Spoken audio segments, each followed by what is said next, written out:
Next, you'll meet a woman who passed over a career in law to be a firefighter. Mary Franz studied law and worked for a law firm before deciding it wasn't for her. So she went back to school and earned the required 2-year degree in fire science. She earns about $40,000 a year. Mary Franz graduated from college with a law degree, but she soon discovered that sitting in a law office wasn't her thing. Now she's doing something that she truly enjoys, firefighting. I knew I wanted to work like in forestry or something outside, and something where I could get my hands into it where it was real challenging. So in college, my hurdle coach was a firefighter, and she was an Olympic hurdler, and all these things I always wanted to be. So when she told me that women could get in the fire service, that's when I really started thinking serious about it. And I realized I didn't want to work in a law firm or be an attorney. I worked for 2 years in law firms, and I was really bored and antsy, just sitting behind a desk, shuffling papers. So I started pursuing going into a firefighter academy and got my EMT, and within about 2.5 years from when I started, I got hired out here.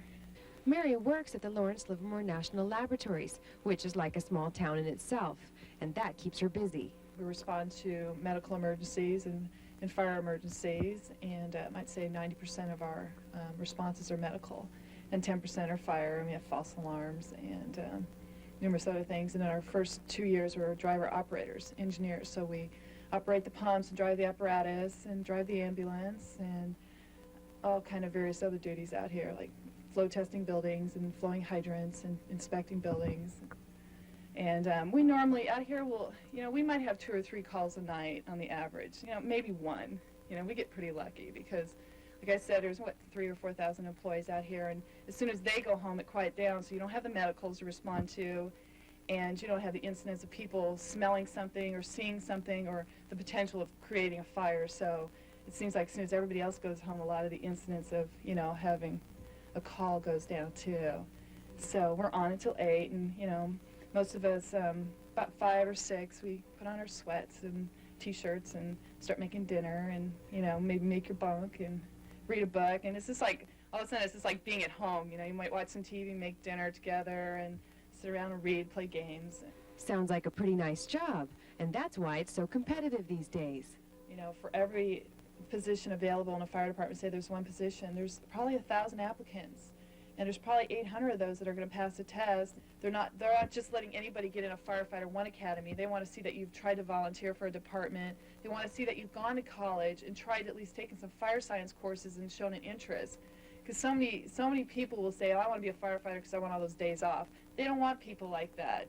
They want people that want the job for the right reasons, that you want to be in public service, that you want to help people, that you're going to work as a team member and work well with a group and not just come here and think that you're going to sit at the kitchen table or in a lounge chair for 24 hours and then get off and have days off. So they've made it more difficult. They want to see that you're going to school, that you have your Firefighter 1 certificate, and that you have your EMT. So most departments require those things before you can even take the written test. Although Mary enjoys her job, she hopes to eventually be promoted. But she says that will mean more schooling.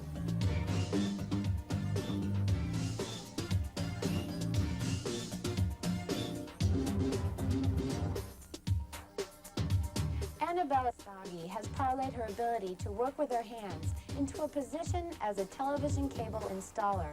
Although there are trade schools that teach her profession, she trained on the job. The starting salary is $18,000 a year. In the course of a day, Belaustegui climbs up roofs, shimmies up utility poles, and slithers underneath houses. It's strenuous physical work that keeps Anna on her toes. You're always going and up and down the poles and under houses and carrying equipment, and so it keeps me in shape. Anna has been working as a cable installer for more than 10 years. Her job is to visit homes and run cable lines for new Viacom subscribers. I'm responsible for the cable from the street into the television set. Okay, so it's the wire from the poles to the house and then wiring for the different TVs in the home. If it's an aerial area, which is an older area, it would involve climbing the pole and attaching the cable at the pole, and then I'd have to use a ladder at the home and attach it, with a hook on the eave of the home, And then I would run, if there is a crawl space, it's the easiest way to do it, is to run the cable down the wall and under the house and to the different locations. If it's on a slab floor, it's worse because you have to tack the cable all the way around the house to get to where the TVs are.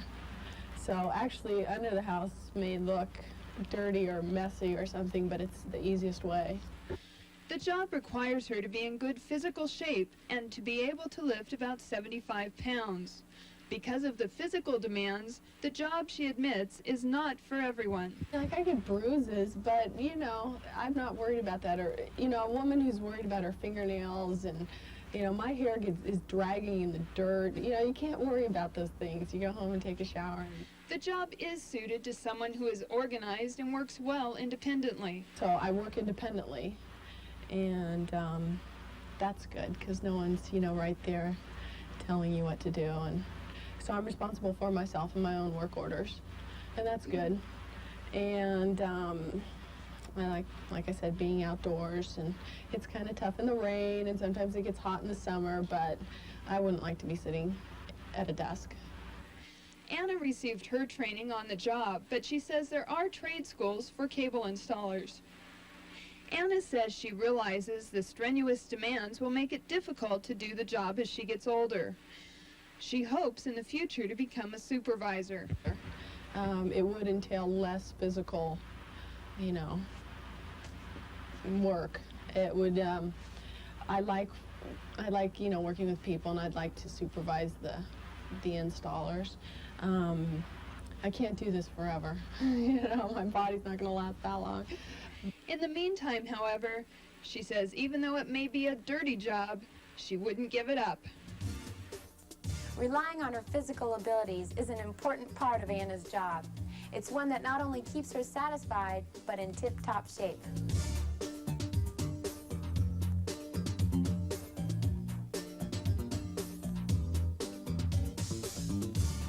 Dawn Pyle helps companies set up shop by installing their machinery. Dawn is a Millwright foreman. She didn't need a college education, but did spend 4 years as an apprentice. She earns about $29,000 a year. Dawn Pyle says her work is much like playing with a huge erector set. As a millwright, Dawn installs the heavy machinery at industrial plants. She's installed equipment at sewage treatment plants, paper mills, and oil refineries. We go into large plants, and like a food plant, a sewage treatment plant, and we may move some machinery for them, or we may install some new machines. And what we do is we'll anchor the machine down, we'll hook up the belts and the motors, the electrical, we, you know, do the whole thing so that the machine will run. Or maybe the machine will break down and we'll go into a plant and fix it. Dawn began her work 9 years ago as an apprentice. After 4 years, she became a journeyman. She now works as a millwright foreman, overseeing a 3-person crew. You'll start out by layout, which is measuring and, you know, chalk lines and just figuring out from the blueprints where this monorail is going to go. And then you'll have to use maybe a torch and cut some large I-beams and stuff. Then you'll have to take them into a man lift and lift them up into the ceiling and weld them into place. So you need to know how to weld. You know, you'll learn how to weld in the apprenticeship. She works through a union on a job-by-job basis, but says she's never had a problem getting work. I like being able to build something and watch it run. I mean, something massive, you know, a big machine or a big plant. It's like playing with a huge erector set. And then you watch it run and realize that, you know, you've installed a multi-million-dollar machine. Dawn says those interested in the job should have basic math skills and be physically fit. Dawn's satisfaction comes from seeing her project completed and the machinery up and running.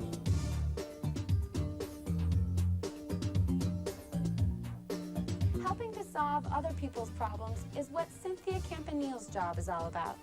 Cynthia is an attorney who specializes in family law. Before she could begin her practice, she needed a bachelor's degree, 3 years of law school, and a passing score on the state bar exam. The salary starts at $30,000 a year. As an undergraduate at UC Berkeley, Cynthia Campanile was undecided about her major, but working on a project regarding law and the elderly piqued Cynthia's interest, and she decided to go on to law school. Once out of law school, Cynthia worked for several different law firms, but now has her own general civil practice with a partner and specializes in family law. You have a lot of contact with people in family law as well as going to court, which I think is exciting. And I had met someone in law school who was several years ahead of me, and he told me how exciting family law is. It's a field of law that's changing quite a bit. The law is always changing in it, so there's always new developments. And he recommended that I check around with different lawyers who were doing family law, and I was interested in the firm that hired me. And, you know, then I got my training, and that's what I've been doing ever since. I'm a compassionate person. And that's really important in family law because the people that I see are in crisis. They're very unhappy most of the time, and they need someone who's going to be able to tell them accurately what the law is and to fight for them, but also to make them feel as comfortable as they can and have a feeling for what they're going through. And I think that it's really important to be able to write well, because the written work that you do is what the judge reviews, and that's what he looks at before he makes a decision. That's really much more important than any oral argument, especially in my area of law. So if you can't express yourself well, you're not going to do as well, because the judges really do review the paperwork and then base their decisions on that.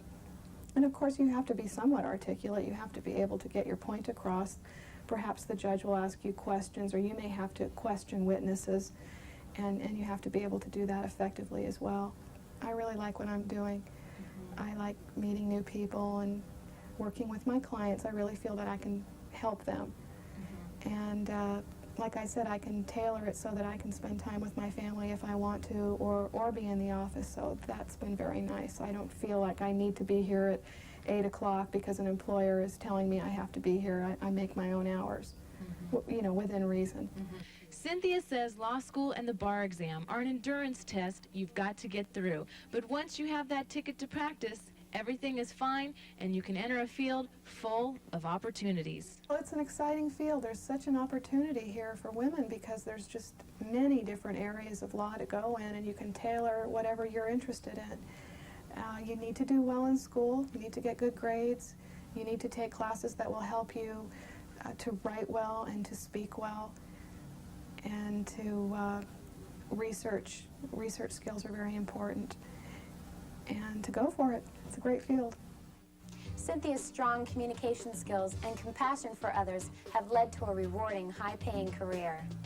Now that you've met these women, think about the different paths they've taken, and then consider what's important to you. Some jobs require many years of college, while there are other jobs you could begin right away. Salaries and lifestyles are also important to consider.